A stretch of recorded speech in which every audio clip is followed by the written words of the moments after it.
tahun mendukung program pemerintahan dalam pencegahan dan pemberantasan korupsi. Nah, kita ambil momen ini adalah momen untuk mengajak kepada seluruh elemen dan komponen masyarakat, pemerintah dan penegak hukum untuk bersatu berjuang melawan korupsi.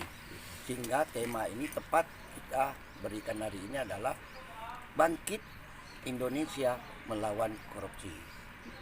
Pak, baik, untuk sejauh ini untuk pergerakan Laki sendiri untuk memberantas korupsi udah sampai sejauh mana, Pak? Loh, kalau kita bicara soal bagaimana perjuangan Laki 15 tahun, mungkin kalau saya sampaikan data hari ini mungkin panjang. Nah, saya ambil secara umum bahwa dalam 15 tahun itu ada Laki penanganan atau melakukan penanganan kasus-kasus korupsi itu ada yang berskala lokal, ada berskala nasional, bahkan ada berskala internasional. Karena kalau internasional mungkin masyarakat akan bertanya apa mungkin. Nah, saya akan jelaskan yang berskala internasional, Laki itu sudah menjadi mitranya KPK-nya Malaysia, itu SPRM, namanya Suruhanjaya Pencegah Rasuah Malaysia. Dan satu-satunya yang pernah menjadi agennya KPK Malaysia hanya Laki. Jadi saya maaf, ini off record juga, jangan ini saya pernah mempergunakan alat sadapnya KPK Malaysia.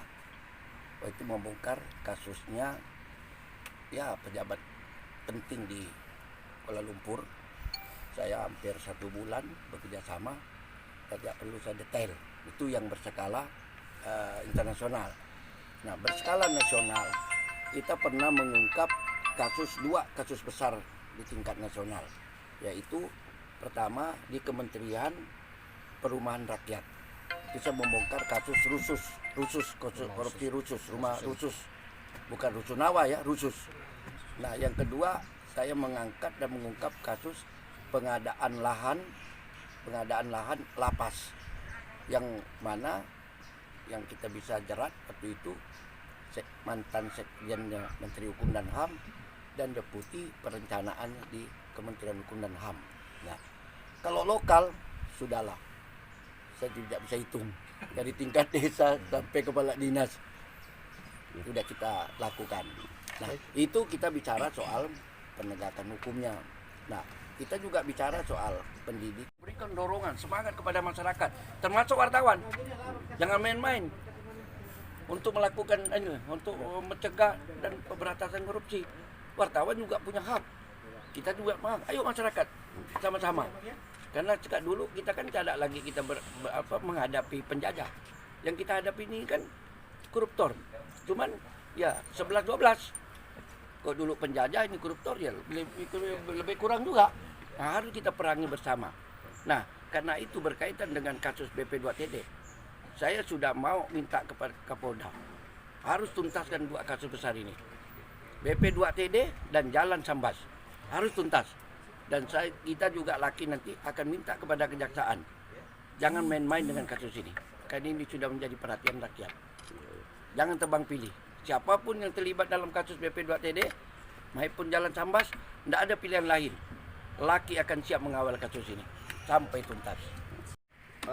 Pemerintah ini kan mengalokasikan anggaran subsidi untuk BBM ini kan cukup besar sekali. Tapi faktanya di lapangan tidak tepat sasaran. Jadi subsidi itu dinikmati oleh mafia-mafia migas. Nah, ini gimana tanggapannya nih terkait dengan maraknya tangki siluman, ya kan, segala macam itu? Ya, tidak ada jalan lain. Kita bicara penegakan hukum dan pemberantasan korupsi. Apapun bentuknya yang bisa misalnya melakukan kecurangan terhadap program-program pemerintah, apalagi perintahnya program subsidi. Ini kan demi kepentingan rakyat kecil, tapi disalahgunakan oleh pihak-pihak lain. Tidak ada pilihan lain, penegak hukum harus bertindak. Kalau memang sudah memiliki bukti yang kuat, harus ditindak, nggak boleh dimain-main. Karena itu kita kan kedudukan ini kan sama di dalam hukum, dan jangan tebang pilih. Kalau kita mau bicara soal penegakan hukum yang benar, ya.